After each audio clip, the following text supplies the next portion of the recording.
Coming up on today's show, Charlotte Flair and the Viking Raiders return. NXT debuts on Tuesday nights. AEW debuts their A&E debuts their slate of WWE programming. I thought that was it. Yeah, I got you. I'm with you on that one. The 24-year anniversary of an important pro wrestling pay-per-view. Al attempts Backlash 1999 trivia and more on this episode of the Daily Wrestling News Show.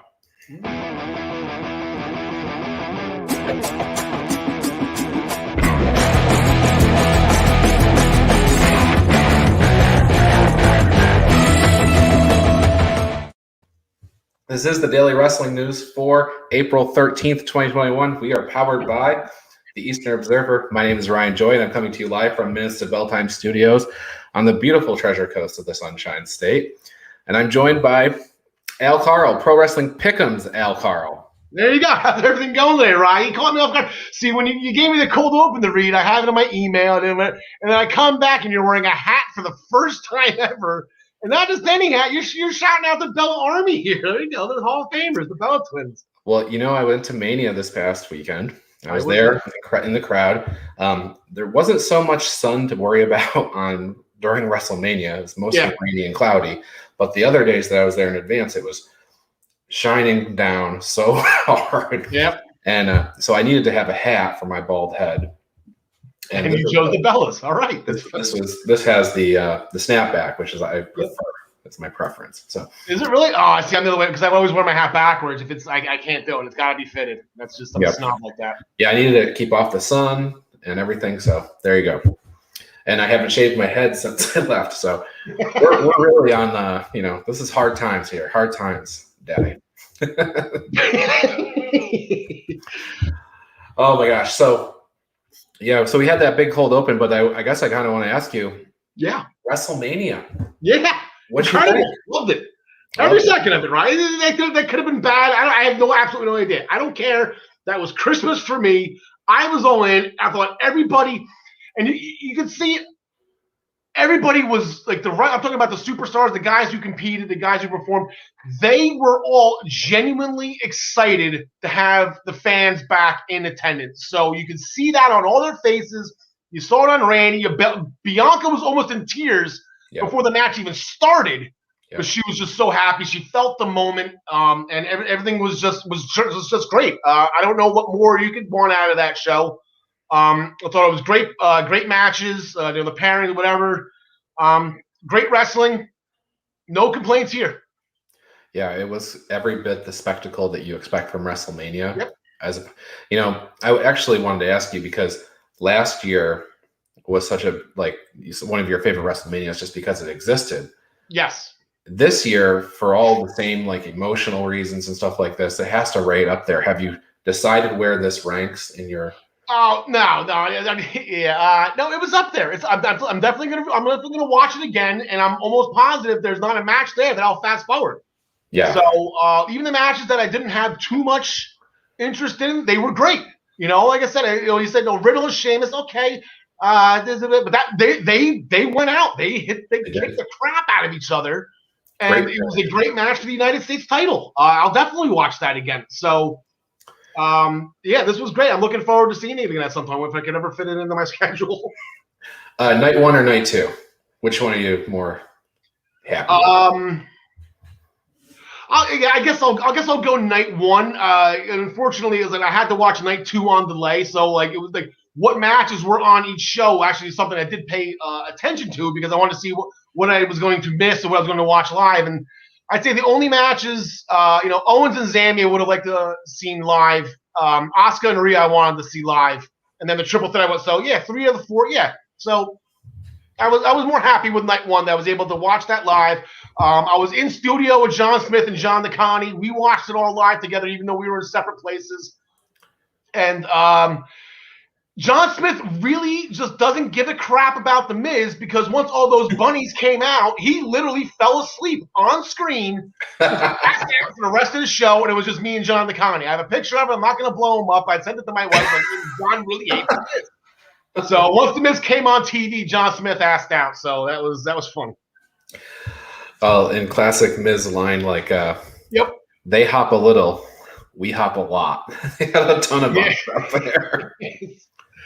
So Travis chiming in, just wants you to know that he's on a plane listening to you take his spot. It's Travis's spot. It's not your dog spot. It's not a liver spot. It's not a spot you have to call your dermatologist about. Travis's spot. John DeConnie actually talked about that promo the other day because he threw out the beers on ice on one of the WrestleMania podcasts, and him and his brother just absolutely loved that promo that the NWO did on the Horseman, and I fell over laughing because it's not something that people genuinely talk about. That one small quote, "beers on ice," and but what's so great about that promo, and we're way off course here, but what's great about that promo is that the promo they were parodying was great. The Arn Anderson retirement promo was great. And then the NWO just piled on in classic DX style, right? So and then so that was actually the pay-per-view because I wasn't watching wrestling at that point. That was actually that Fall Brawl pay-per-view where Mr. Perfect slammed Ric Flair's head in the cage door. I was like, oh my god, this is not what I'm used to seeing. I want to see what's going on here. That got me back into history. We're talking about that era. We mentioned in the cold open that it is an important day in terms of pro wrestling pay-per-views. Today is the 24-year anniversary of ECW's first pay-per-view, Barely Legal, from the ECW Arena in Philadelphia, Pennsylvania. Terry Funk versus Raven for the ECW World Championship in the main. Taz wrestled Sabu. Rob Van Dam versus Lance Storm. I've never seen it. I don't know about you. Yeah, okay. So we're horrible people. I know, right? I love these. This is one of those things I just never went back to watch. But that's every staple in ECW history right there. You can't. And I'm a huge Lance Storm fan and an RVD. Like that match stole the show. Yeah. Yeah, the Dudleys were on this show, and the whole crew. So it's something, now that I see a little milestone anniversary coming, next year, 25 years. Yeah, I'll have to make sure I get that in. So happy anniversary, Paul Lee. Good job, buddy. There you go. Thank you, Paul Heyman. Yes, he's still contributing at a very high level. Main event of WrestleMania Night 2. All right, well, the main story I think is going to be Raw from last night. Bunch of things happened, including the return of the Viking Raiders, the return of Charlotte Flair. Start with the Viking Raiders. I was just saying last week when they announced Eric for that Battle Royal, I'm like, man, Ivar's got to be just about ready. And I'm really glad to see them back. That's a shot in the arm for the tag division on that program and the tag division in WWE in general. I'm really pumped that they're back. Yeah, I popped. I know that Viking horn. I heard that horn when it interrupted Cedric talking or it interrupted the ring announcer. I was like, yes, thank you. I still call them the War Raiders, even though it should be War Machine, but I still call them the War Raiders. But I was like, thank God. They're good. They're good. And I was like, oh no, they're going to come out and squash the former tag champs. Right away. But it was a good match. It wasn't a squash, but I'm glad they're back. I hope that they get programmed very strong, and eventually maybe they can be the people that chop down the tree. Almost. Yeah, I'd like to see a nice. Like I said, I mean, I feel a lot of people are better as heels, and some people aren't. But if they turn heel, them in the New Day could have a really serious, really great feud. Yes. If that ever comes up in conversation. And a lot of people didn't like the comedy that they did with the Street Profits. Some people did. A lot of people didn't. They're far enough removed from that where they can go either way. They could go right back to comedy with the New Day, or they can have a serious feud with the New Day as the Viking Raiders that we remember. Yeah, well, it's what it was a pandemic era. Well, it's like they needed to try something different, so they sent them mini golfing. They sent them whatever. The Chicks Dig Ivar. It was entertaining. It's something you never thought. Yes, that's not the War Raiders. That's not War Machine. That's the Viking experience, I guess. But that's the WWE version of it. But you know what? It was something that they had to try, something different, and I thought it was entertaining. And again, shout out to Street Profits for shooting, I believe it was a 27 in miniature golf. That is just absolutely incredible. Yeah, they showed good range. So all good to them. Yeah. Charlotte Flair also returned, and she was one of those people like, we're not going to have Charlotte at Mania. We're not going to have Charlotte at Mania. She answered our call. And she's like, no, you didn't get Charlotte at Mania, and I'm ticked about it. Yeah, she was not happy about it. And yeah, she showed it. And she didn't let that championship match come to an end. I remember last night I was sitting watching with my wife, and I just started singing. Oh, like where is she? Like, this is the time. Like, where is she? And we didn't get Becky yet. So maybe with Tyler's on stuff. Tyler calls her coming out on SmackDown on Friday. So maybe there's still a chance there. Like, all right, if Becky's gonna come down, everybody hates Charlotte, but no more of the person than she does. So it wouldn't necessarily be to save Rhea, but she had a nice moment with Asuka when she handed her the title. I don't think Beckers has any problem with Asuka, so I just figured just come down, just jump Charlotte, get the crowd pop or get the TVs to pop, and then it didn't happen. So that was pretty much only let down the last night. I think everybody was expecting after that Instagram post or whatever she posted on social media. Everyone was going to see Becky because Becky is Raw, unless she wasn't drafted, I guess free agent, whatever you want to call it. So I guess she could appear on Friday. So yeah. Well, we'll see. I was really hoping for a Charlotte Becky Bailey, any combination of things to happen for Mania. We didn't quite get there, but we'll see. I think it's obviously coming. And also, Bailey shined in her own right. Bailey shined at WrestleMania. She was fun. She's ding dong. Yeah, see, that's good. She had her own match. I know everybody would rather see her wrestle, but just trying to constantly upstage Hogan and Titus, that was fun. On Instagram, she also when she came out and she was on she came out to the commentary desk. Right before that was the big fireworks show. So she's on Instagram. She's like doing a live Instagram, and she's like, "Oh my God, it's my entrance fireworks." This was just me, guys. You don't have to do all this. She did great. She is great. Yeah, she is. Other news out of Raw last night: Drew McIntyre, Bobby Lashley is official for WrestleMania Backlash. Yep. So. Yeah, might as well just keep running with it. Drew didn't get the job done, and now let's see what happens here. Yeah, and he was somewhat protected in the finish, right? Like two things happened. MVP was involved toward the very end, and he didn't tap, right? The referee called for the bell. So he's protected. So there's a reason to go back to the match. So they will immediately, May 15th. Although he's still 8-0. He made a mistake. He got caught. That's not being. I don't think that's being protected. He didn't tap, but he got caught.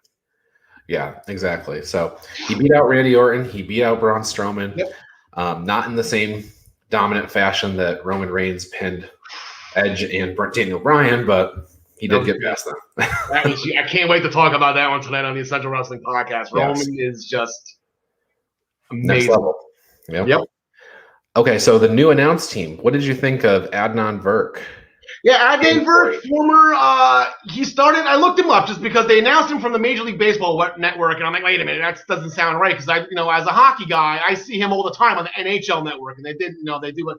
Yeah, I know him from the NHL network. I know him. He was an ESPN sports anchor.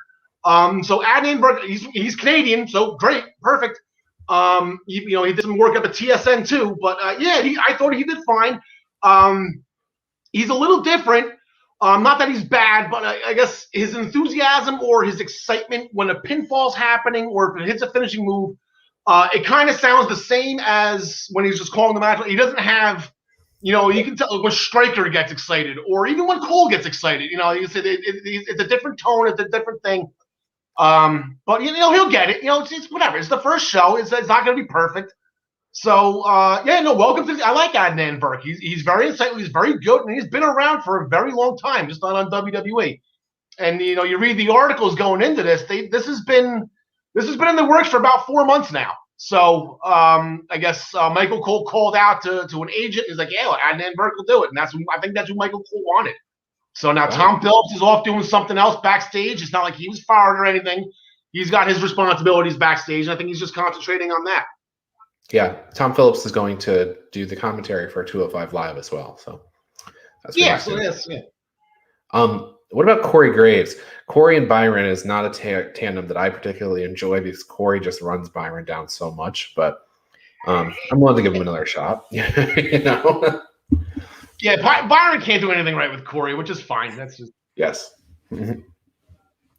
And John Smith. Before we go, I'm sorry, Ryan. Before just one last point with this. This frees up Joe now. Yes. So unless like I said, we got to get through SmackDown, which maybe you could just keep it as who's missing out of this equation here. I don't know. Maybe hopefully Joe doesn't appear, and this will free up Joe. Hopefully, maybe we can get Joe back in the ring. Yeah, and you know what? Both Lashley and Roman need opponents. Yes. And I think there's something there with different Samoan going after Roman. Yeah. You just okay. I'm in. Sold. That book it. Let's go. Joe and Roman. Yeah. So I think that so he's a perfect opponent for both guys. I'm sure I haven't studied up, but I know Joe and Lashley have surely crossed paths many times before. I'm sure. Yeah. Don't call him Shirley. Getting reminded by John DeConnie that we didn't even mention Mason T-Bar at the end of Raw taking out Drew McIntyre, potentially hitmen of MVP. Not sure if that makes them the newest members of the Hurt Business or what, but no, I think it's just business. I think it's probably just business. I don't think you're going to see Mason T-Bar walking around in $5 million Gucci suits, like Lashley, or, and all them. I think it's just they're just hired guns here, like Hernandez. They might want nicer headgear. In which case, just call them Dio and Dom. Just get rid of it. If it's not, it was fine with Ali. They just don't. You don't have to keep this anymore. Like that's fine. Yep. You know what? They can call him Mason T-Bar, but do lose the masks. Yeah, whatever they got. And that'd be a fun little thing. MVP's like, if you're gonna hang around with us, we're gonna have to dress you up a bit. We're gonna have to change your style, and then boom, that's where we go. So. Yep. More people chiming in. Travis's brother reading up that Joe's going to SmackDown. So. Yeah, well, that's how rumors get started. That's how they do get started. Yep. Okay, so last thing I want to mention from Raw last night is Alexa Bliss explained to us that the Fiend was in her way. She realized she could do things without him. She's got powers now. Bray Wyatt also returned in the Firefly Funhouse, and he said, basically said that that other friend is gone now from the Funhouse. So now we have what appears to be two supernatural forces on Raw, and it appears they're going to go separate ways.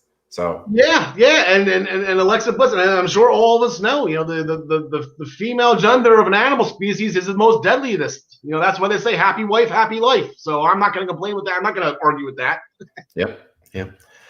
And I think that's the main news coming out of Raw last night. Anything else that you thought was particularly newsworthy from Raw last night that I missed? No, I think you put the stamp on it. And I said maybe hopefully we get Becky on Friday. I think that was like the only thing that I noticed we missed. Yeah, we get Charlotte back. Great to see the Viking Raiders. That was great. Backlash is set up. Yeah, perfect. Yep. Okay, so some news stories, some other things that are happening around wrestling.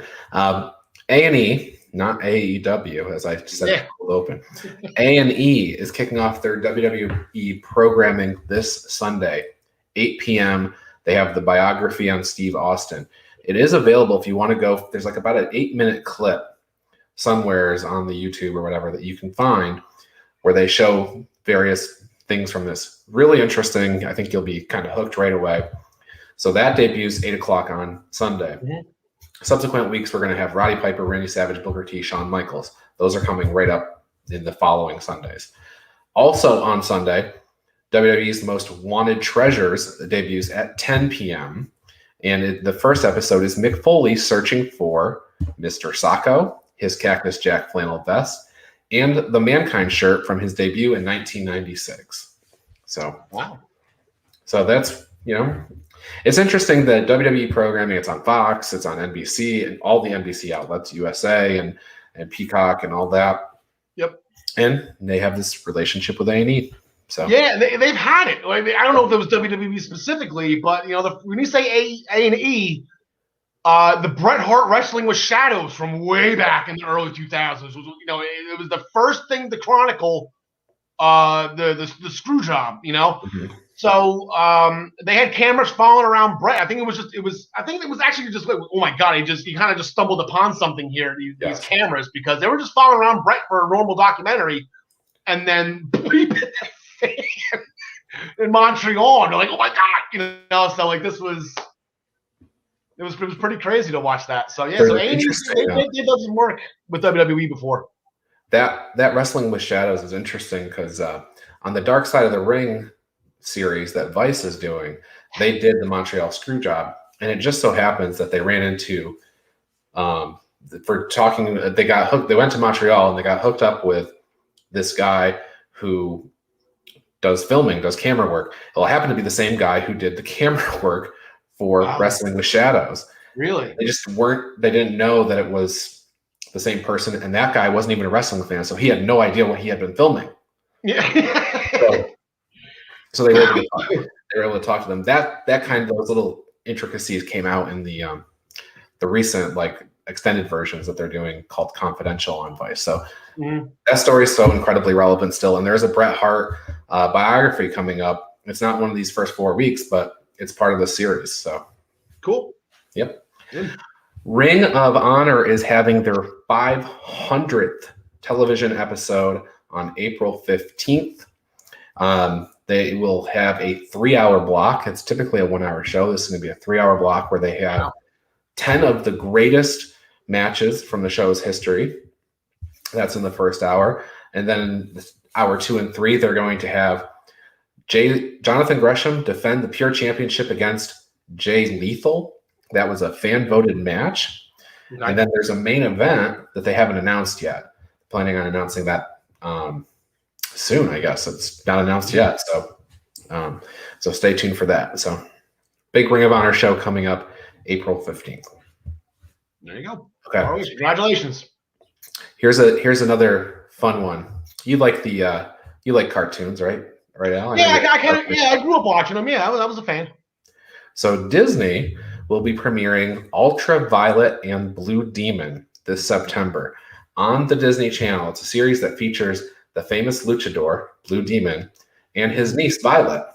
So Violet comes across a magical mask that gives her superpowers, and she then gets trained by her famous luchador uncle and also side hustle superhero.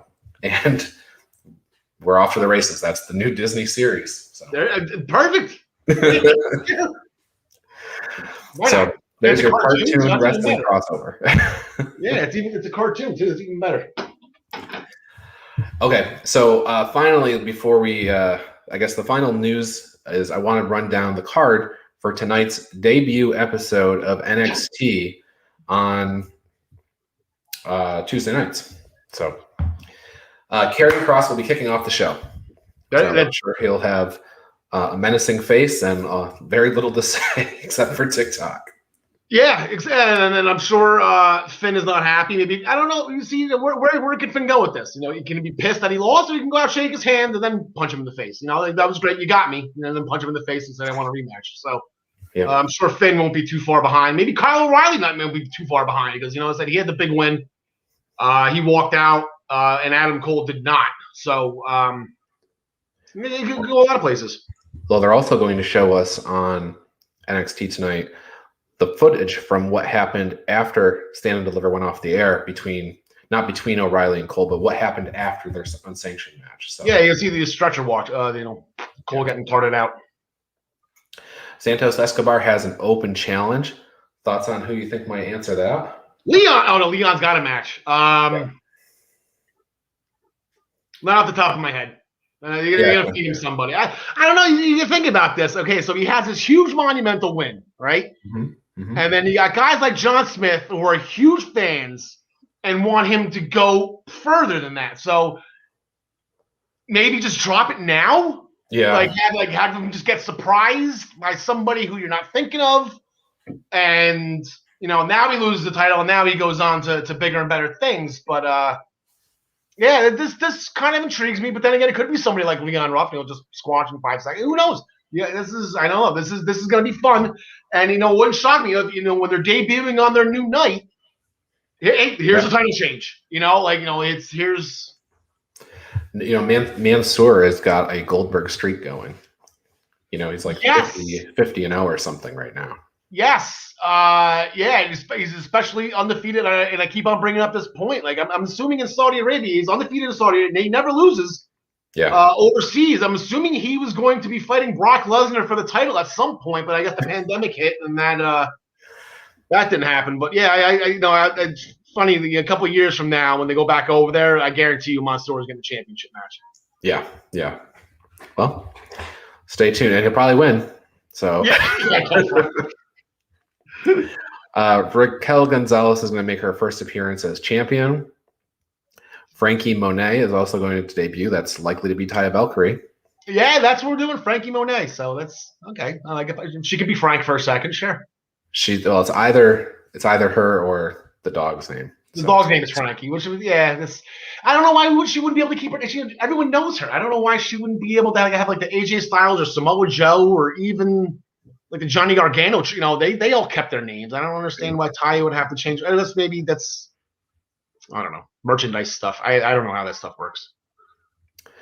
Well, we also have a tag title match: MSK versus Drake Maverick and Killian Dane. Jumping right to that match. They only just earned that match. Yeah, they beat Breezango on the pre-show. I guess that warrants them a title match, and the champ's got to put them up right away. Right, Leon Ruff versus Swerve Scott in a grudge match. Yeah, this is the definition of a grudge match. I'll give it that. They hate each other. I think we need to have kendo sticks and stuff though in this. I think that needs to be a and then Swerve shined that takeover. Swerve was in there at the end. He was they both started. Swerve jumped him before the match began. And then Swerve outlasted everybody with the exception of Bronson Reed. So I mean, that's so you're in there for that long. A big hoss like Reed. That's gonna be that's a tough out. So Swerve shined. Good for him. I hope they keep it rolling. He's got to beat Leon Ruff convincingly. I'm not really convincingly. He's got to beat Leon Ruff with a finisher convincingly. Not having to hook the leg type thing. And then now you move forward. Now let's go. He needs to stand over him like almost stood over Kofi Kingston. Yes. And then finally, The Way in an 8-man or 8-person tag match against Bronson Reed, Dexter Lumis, Shotzi Blackheart, and Ember Moon. So, yeah, they're doing intergender 8-man. They're not ripping off AEW. This is an original idea. They're not ripping off AEW on this one. Good job, guys. There we go. Yeah, it's really interesting because it takes it from in a mixed tag. If you get in the lead, you never make the tag, right? Because your opponent would have to swap too. Yes. In this situation, you can make a tag. Yes. Without having your opponent make your opponent switch. So it's a different concept. It's very interesting. Yeah, I like it. So we'll see. We'll see how it goes. Hopefully great. All right, Al, trivia time. I'm sorry, just real quick. I'm gonna, we'll talk about it tonight on the Essential Wrestling Podcast too. But if The Way is in full force right now, if they're the unit, they need to win on this. Like they need to come out. If they're coming out as a family, because that's what they are. They're not a faction. They are a family. Right. They need to win that match. And then Dexter Lumis can abduct Indy Hartwell afterwards or whatever. Yes. Yeah. Cool. John DeConnie reminding me that also before the A&E Stone Cold biography this weekend, they have an older biography on Andre that they're going to air. So nice. So we have a full slate of programming on A&E. No wrestling pay-per-views this weekend, so watch that, I guess. Yeah, I don't think we have a show until Rebellion, and that's like the end of the month. I don't think we have anything coming up until we got about 3 weeks off. So, everyone just take a breather. See, now we're going 5 days strong. Now every night at 8 o'clock, you got something to watch. So, give us a couple weekends to rebound, and then, going right back. And then we got Kenny Omega and Rich Swann on the horizon. A huge sport implications. Yeah, we rebound this week and rebel the following week. There you go. That's how we do it. Right? Yeah, this week then. Yeah, exactly. 2 weeks. Yep. That's on there. I have the calendar up there. Yeah, and also reminding. My father-in-law's birthday is tomorrow, and my niece and my nephew's birthday is on Sunday. So I just need a reminder. Thank you. On Thursday. Yep. Thank you.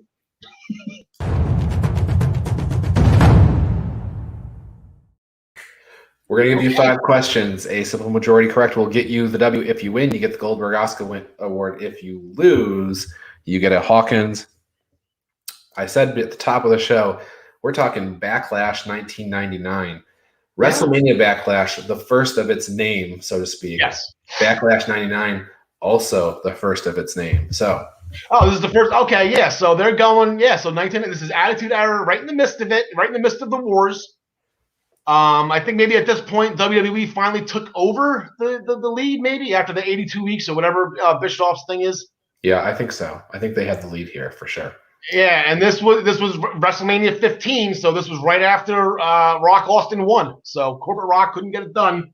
Let's see what happened at Backlash, because right now I'm drawing a blank. I got to try to figure this out. So longtime trivia fans of this show are waiting for you to say the word wheelhouse.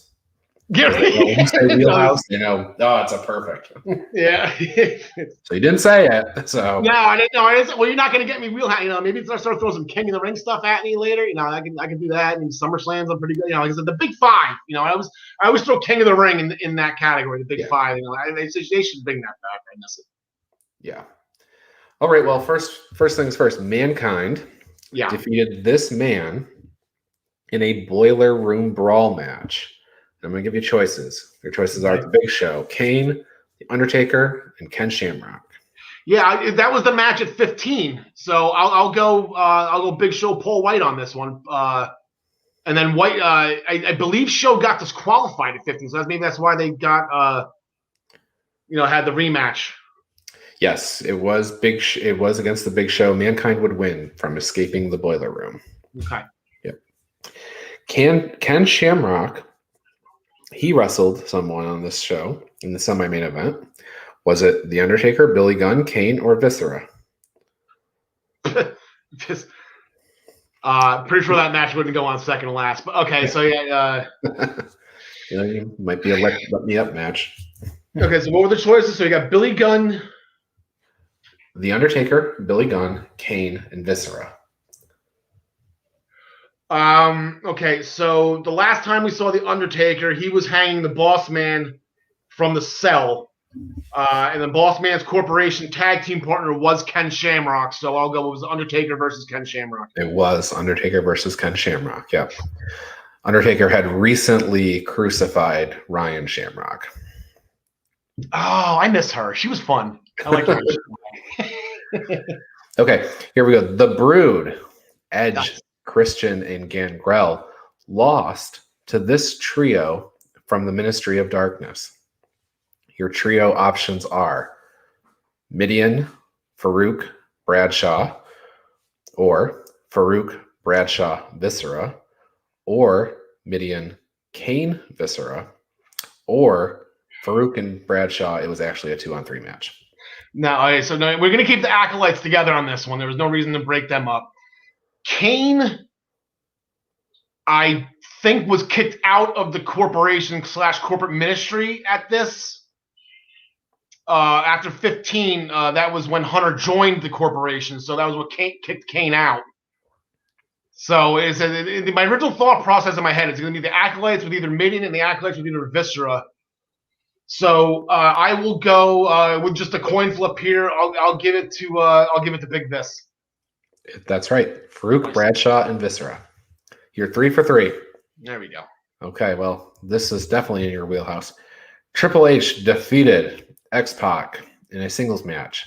Yeah. Well, X-Pac would lose to the pedigree. He did have some help.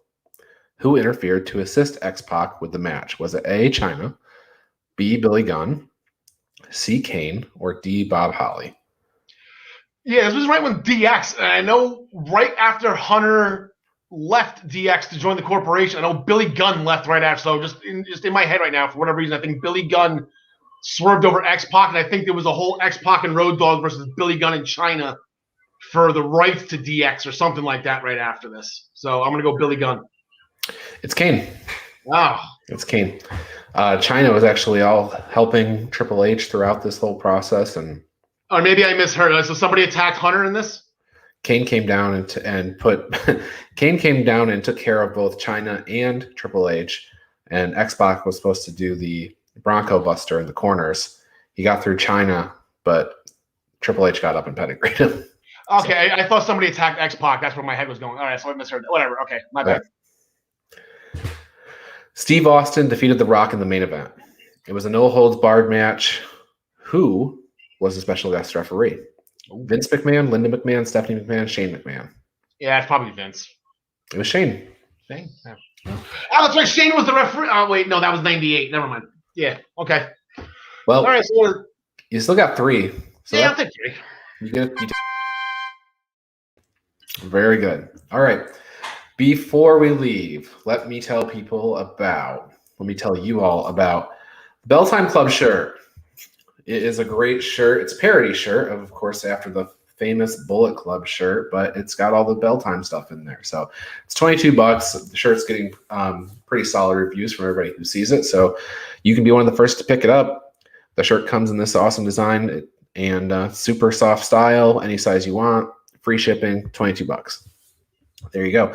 And then join Joey Jarzanka, Ian Schreier, and Rob DeLuca for the primetime rundown on Friday nights. They take you through the world of sports. Our show kicks off at 6 p.m. on the Eastern Observer.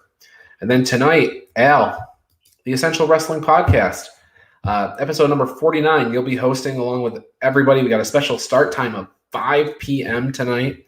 I'll be there, John DeConnie, Gary Mahaffey, John Smith. Al, loaded show tonight with WrestleMania and TakeOver and everything else we're going to be talking about. It's crazy. We have to go the extra hour. We just want to make sure that we're giving ourselves enough room to try to cover as much as we possibly can. And know it might get long and tedious if we actually go the full 3 hours, but we just don't want to run into the debut of NXT tonight. So we want to make sure that we're off in time, that we get everybody else off the screens in time with enough time to get your selective beverage and get comfortable with a thing of popcorn to watch NXT. Make their debut on Tuesday nights. They own the night on Tuesday. They own the night. And of course, let's make sure we tell people about Pro Wrestling Pick'em because it's a new season. It's a new season. Yes, it is. So, it's time to start up. I'll probably do that maybe within a day or so. I'll fire up a new public pool for the Essential Wrestling Podcast. We've been talking about it forever. Please come and join us. Everybody is zeroed out right now. And I revamped the scoring system. I know a couple of the things weren't as fair as far as, the different, because everything was kind of new to us. Like these weekly shows were getting the same amount of points as the pay-per-view, which I don't think was fair. So, I'm going to put the new scoring system up. A lot more points to be had. But, yeah, it was a lot of fun. We're going to go over the final standings tonight for all of the brands specifically, and then we'll crown our overall champion. Could John DeConnie hold on to the end? I guess we'll have to wait and find out. Not if I have anything to say about it. All right, everybody, that's been our show. Thank you for watching, listening, however you consume it. It's a lot of fun.